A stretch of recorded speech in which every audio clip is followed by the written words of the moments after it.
Hello everyone, welcome to science academy Solan.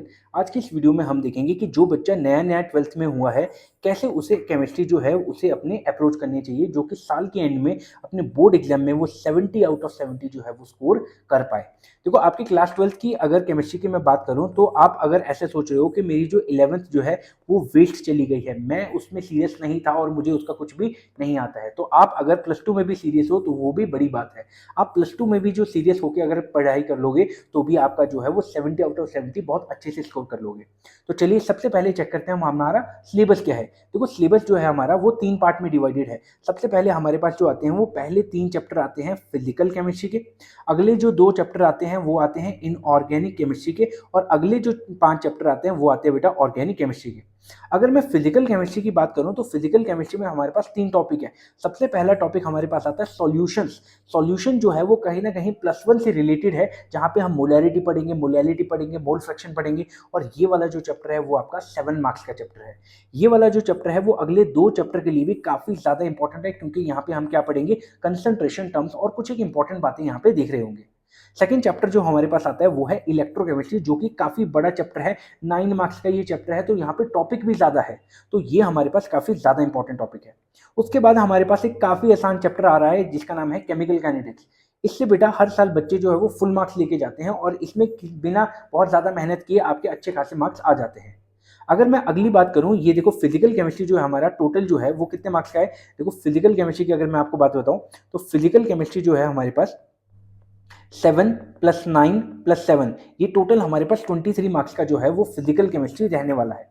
अब अगर मैं दूसरी बात बताता हूं तो वो हमारे पास क्या आता है, इनऑर्गेनिक केमिस्ट्री। और इनऑर्गेनिक केमिस्ट्री में हमारे पास 2 टॉपिक है। सबसे पहला टॉपिक हमारे पास है डी एंड एफ ब्लॉक है, दूसरा हमारे पास आता है कोऑर्डिनेशन कंपाउंड।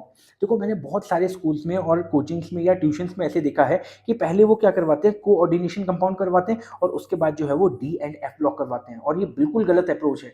क्योंकि जो कोऑर्डिनेशन कंपाउंड है वो प्योरली जो है वो डी एंड एफ ब्लॉक की एप्लीकेशन है। अगर आपको ये डी एंड एफ ब्लॉक नहीं आता तो आप कोऑर्डिनेशन नहीं कर सकते भाई।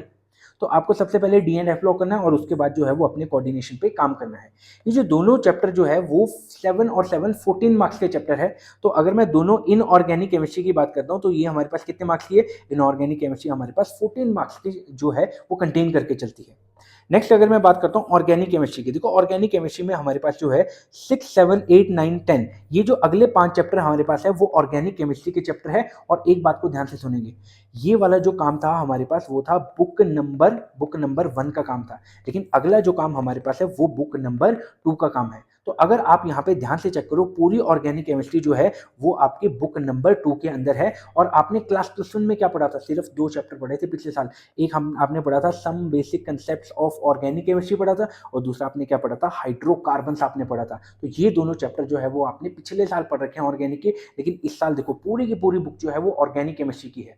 तो अगर पिछले साल किसी वजह से आपका जो ऑर्गेनिक केमिस्ट्री है वो वीक रह गया था, तो आपको जो पहला चैप्टर है वहां पे आपको काफी अच्छे से पढ़ना है, जिसका नाम है हेलो एल्केन्स एंड हेलोरीन। क्यों? क्योंकि ये जो है ये आपके अगले सारे चैप्टर का जो है वो बेस बना के चलता है। इसीलिए मैं इस चैप्टर को सबसे ज्यादा इंपॉर्टेंट मान के चलता हूँ, क्योंकि जिस बच्चे का ये वाला चैप्टर जो है वो स्ट्रांग है, जो कि 6, देखो चैप्टर तो आपका 6 मार्क्स का है, लेकिन जिसका ये वाला चैप्टर स्ट्रांग है उसके आगे के सारे चैप्टर स्ट्रांग है, क्योंकि ऑर्गेनिक जो होता है वो लिंक्ड होता है एक दूसरे के साथ में। अगर आपको एक चैप्टर आता है तो दूसरा भी आ जाएगा, दूसरा आता है तो तीसरा आ जाएगा, तीसरा आता है तो चौथा आ जाएगा, तो ये काफी ज्यादा लिंक होते हैं। तो मैं इसीलिए आपको बोलूंगा, आप यहाँ पे अगर आपको सॉल्यूशन आता है, इलेक्ट्रोकेमिस्ट्री नहीं आता तो केमिकल काइनेटिक्स में कोई फर्क नहीं पड़ेगा, लेकिन यहाँ पे अगर आपको हेलो एल्केन नहीं आता तो एल्कोहल आपको बिल्कुल भी समझ नहीं आने वाला है। तो इस बात का आप ध्यान देंगे कि आप उसको ऑर्गेनिक केमिस्ट्री को हमेशा आप लिंक करते हुए चलेंगे, पहले आप ये पढ़ेंगे फिर ये पढ़ेंगे, ये हेलो एल्केन को निपटाने के बाद बेटा अगला चैप्टर जो हमारे पास आ रहा है वो है एल्कोहल, फिनोल एंड ईथर।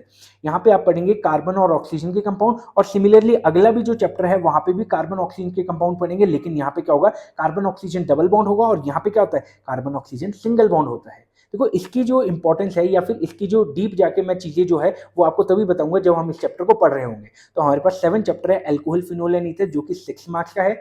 और अगर आपने ये नहीं पढ़ा तो आपको अगला चैप्टर भी जो है वो बिल्कुल नहीं समझ में आने वाला है। तो हमारे पास नेक्स्ट चैप्टर जो है वो है aldehyde, ketone and carboxylic acid. देखो, ये भी काफी ज्यादा इंपॉर्टेंट टॉपिक है, क्योंकि ये 8 मार्क्स का टॉपिक है। 8 मार्क्स का टॉपिक है, इसमें बहुत सारी नेम रिएक्शन है, डिस्टिंग्विश टेस्ट है, बहुत बहुत सारी इंपॉर्टेंट चीजें यहाँ पे जो है वो aldehyde, ketone and carboxylic acid के अंदर आएगी। अगर मैं 9th चैप्टर की बात करूँ तो वो हमारे पास क्या है, अमीन है। अमीन जो है, अमीन को हम बोल सकते हैं कि वो एक इंडिपेंडेंट टॉपिक है जो कि ऊपर वालों चीज़ों पे बहुत ज़्यादा भी लिंक नहीं करता है। ऐसे नहीं मैं बोल रहा हूँ, क्योंकि ऑर्गेनिक केमिस्ट्री तो लिंक करती है, लेकिन ये बहुत ज़्यादा भी लिंक नहीं करता है ऊपर वाले चैप्टर में से। तो अगर आपने अमीन अच्छे से पढ़ना है तो आप इसको बहुत मतलब बहुत बड़ा ये टॉपिक आपका नहीं है, आपका 3 से 4 दिनों में जो है वो अमीन खत्म हो सकता है। तो ये जो टॉपिक है आपका काफ़ी ईज़ी है और आपके 6 मार्क्स का आ जाता है। लास्ट जो हमारे पास ऑर्गेनिक केमिस्ट्री का जो टॉपिक है वो है बायोमोलिक्यूल्स।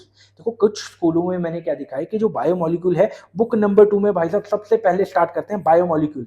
लेकिन बायोमोलिक्यूल में भी जो चीज़ें हैं वो aldehyde, ketone and carboxylic acid जो है वहाँ से ली जाती है। यहाँ अगर आपको ये वाला चैप्टर नहीं आता तो आपको बायोमोलिक्यूल भी कुछ हद तक समझ में नहीं आएगा। तो आपको बायोमोलिक्यूल लास्ट में करना है। सबसे पहले आपको ऑर्गेनिक केमिस्ट्री की ये जो चैप्टर्स है उसको निपटा लेना है। और ये वाला जो टॉपिक आपका है वो आपके पास 7 मार्क्स का है। तो अगर मैं पूरी ऑर्गेनिक केमिस्ट्री की बात करूं तो ऑर्गेनिक केमिस्ट्री जो है हमारे पास 33 मार्क्स का है। तो अगर आप इन तीनों का टोटल कर देते हो तो आपका जो है वो केमिस्ट्री जो है वो 70 मार्क्स की आ जाती है। और हमने पिछले कुछ एक सालों में ऐसे दिखा है जो केमिस्ट्री जो है वो आपका देखो 80% तो आपके पास वही वाले क्वेश्चन आते हैं जो कि प्रीवियस ईयर क्वेश्चन है। सबसे पहले 80% क्वेश्चन आपके पास कौन से होंगे, प्रीवियस ईयर क्वेश्चन। और बाकी जो आपके 10 to 20% जो सिलेबस होगा वो थोड़ा सा जेईई मेंस या नीट लेवल का पेपर आपके पास आ रहा होगा, क्योंकि थोड़ा बहुत वो टफर साइड भी रखते हैं। ज़्यादातर क्या रखते हैं, मॉडरेट बच्चों के लिए रखते हैं, लेकिन थोड़ा सा वो टफर साइड भी रखते हैं जो कि अच्छे लेवल का जो बच्चा है वो भी उसको अटेम्प्ट कर पाए। तो ये आपके पास हो गया। अब देखो बात आती है कि हमको जो है, हमको केमिस्ट्री को कैसे अप्रोच करना है। देखो आपको सिर्फ पूरे साल में सिर्फ 3 बातें ध्यान रखनी है, सिर्फ 3 बातें ध्यान रखनी है। सबसे पहले जो है वो आप एनसीईआरटी को बहुत अच्छे से करते हुए चलेंगे, क्योंकि ऑर्गेनिक केमिस्ट्री होगी, इनऑर्गेनिक केमिस्ट्री होगी या फिजिकल केमिस्ट्री होगी, इसके बैक एक्सरसाइज और एक्सरसाइज के क्वेश्चन वो काफ़ी ज़्यादा इंपॉर्टेंट है। तो आप इसको बहुत अच्छे से करेंगे। दूसरी अगर मैं आपको बात बताऊं, आप किसी भी टीचर से पढ़ेंगे, ऑफलाइन पढ़ेंगे, ऑनलाइन पढ़ेंगे या स्कूल के टीचर्स होंगे, उनके आप बेटा नोट्स फॉलो करेंगे। जो भी आपको क्लास में लिखाएंगे या मैं भी आपको लिखाऊंगा तो उसको आपको नोट्स बनाने हैं, आपको उसको नोटबुक में लिखना है। तो अगर आपको कोई भी टीचर नोट्स प्रोवाइड कर रहा है या फिर आपको लिखा रहा है तो आपको उसको भी अच्छे से पढ़ना है। लास्ट जो मैं सबसे ज्यादा इंपॉर्टेंट चीज आपको बोलूंगा, जो वेरी वेरी वेरी इंपॉर्टेंट है, वो है आपके प्रीवियस ईयर क्वेश्चंस। क्योंकि अगर आप पढ़ रहे हो और आपको ये नहीं पता कि पेपर में क्या आ रहा है तो वो तो डायरेक्शनलेस अप्रोच होगी। तो हमारे पास जो है प्रीवियस ईयर क्वेश्चन करते हुए चलेंगे, क्योंकि जो आप पढ़ रहे हो आपको पता तो चले वो पेपर में आ भी रहा है या नहीं आ रहा है। तो ये कुछ एक बातें जो है वो आपको क्लास +2 में होते हुए ध्यान रखनी है। देखो अगर आप इन बातों को ध्यान रखोगे तो केमिस्ट्री आपका सबसे इजी टॉपिक है। फिजिक्स केमिस्ट्री और बायो या फिर मैथ्स में से सबसे इजी टॉपिक है और इसमें काफ़ी आसान होता है 70 आउट ऑफ 70 स्कोर करना। तो चलिए, इसको करने के बाद अब हम जो है वो धीरे धीरे करके जो है आपके लेक्चर सीरीज जो है वो स्टार्ट करेंगे। आई होप आप उनको देखेंगे और ये जो वीडियो आपको पसंद आई होगी। अगर आपको कोई डाउट है तो आप कमेंट कर सकते हैं और इस चैनल को सब्सक्राइब करें। Thank you so much.